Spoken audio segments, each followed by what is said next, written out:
And we're back. We now revisit ZYNC TV's discussion on whether Bob Marley should be a national hero for Jamaica or not. This segment is audience participation. Is the fact that they were influenced in any way by Bob Marley. So it could be another challenge, just as someone that has to account for liner notes on albums. I know they were smoking good weed, because how could you not know 3 decades later whether it was Hosmond, our Sly Dunbar, or who it was that played drums on a particular Meditations, or Dennis Brown track? It's impossible. No one was taking records.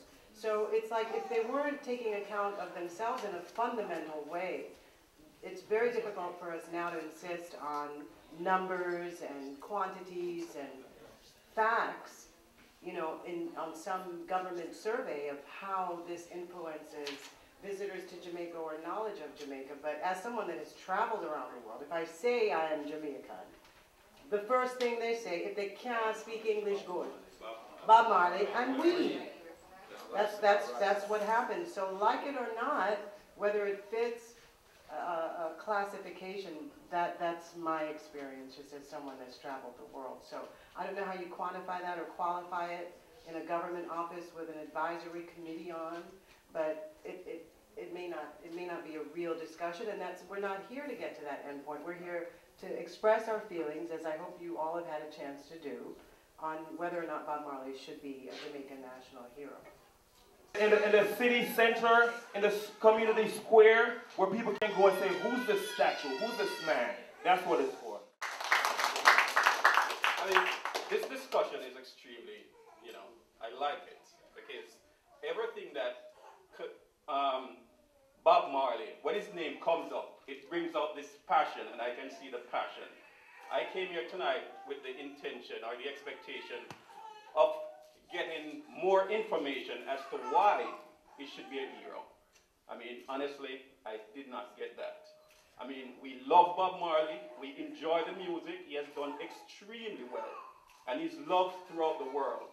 But I need a lot more, you know, for me to say that we would consider him as a hero of Jamaica.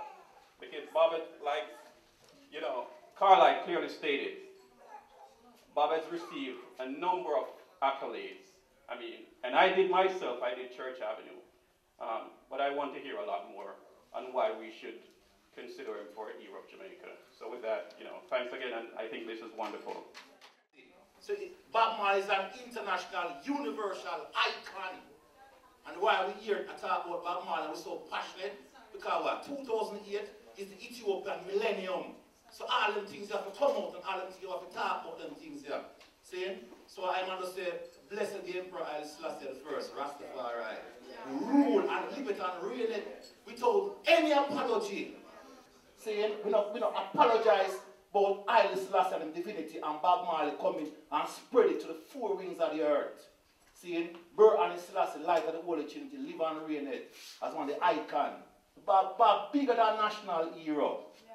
Bob bigger than national hero. The one reason why they fight Bob so much at Jamaica, because Jamaica is still a colonial slave plantation. The head of Jamaica is the queen. War of Babylon.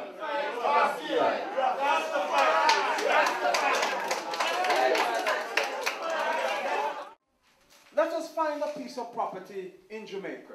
Nice piece of property. And set up a nice building. First world type building. Because I'm tired of them little pitchy-patchy thing that we as African people, every day we go to these little silly little things and we just can't get it together. We go to other people's place. And when you step in, you see these nice dignified place. And we go into some raggedy place. I want to see us set up a building in Jamaica. Make it a nice building.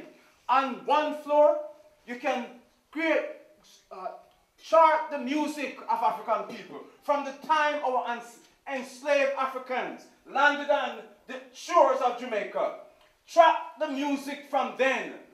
The instrument that our ancestors was playing with and so forth. Trace it all the way up to reggae music as it is right now. And you place an emphasis on all the artists that contributed to the development of the art form that we now call reggae. All right? And in that hall, building. Jose, Every reggae artist, It's you amazing. can honor them. I think that's the reason why I'm here, because it speaks volume to our culture as a people.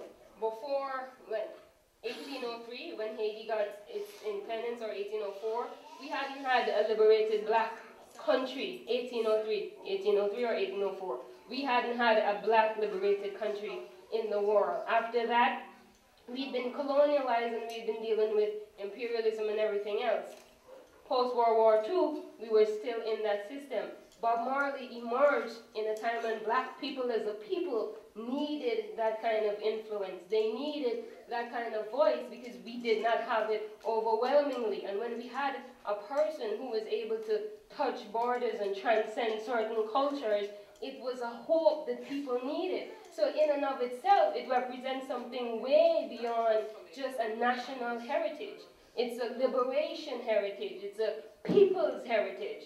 So in that breath, I think it gives credence to Bob Marley being recognized as a national hero, because he was a world hero. He was there in a time when black people needed him, because we needed black nationalism, and that's what he represented. Hi, I'm Kamala Roberts. We just want to thank some of our sponsors before our entertainment comes on and performances come on.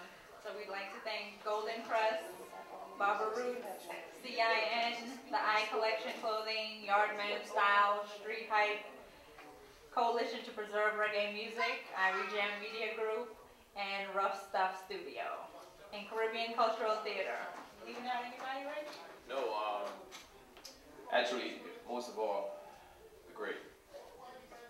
Our moderator for the evening, thank you so much, Pat. Wow,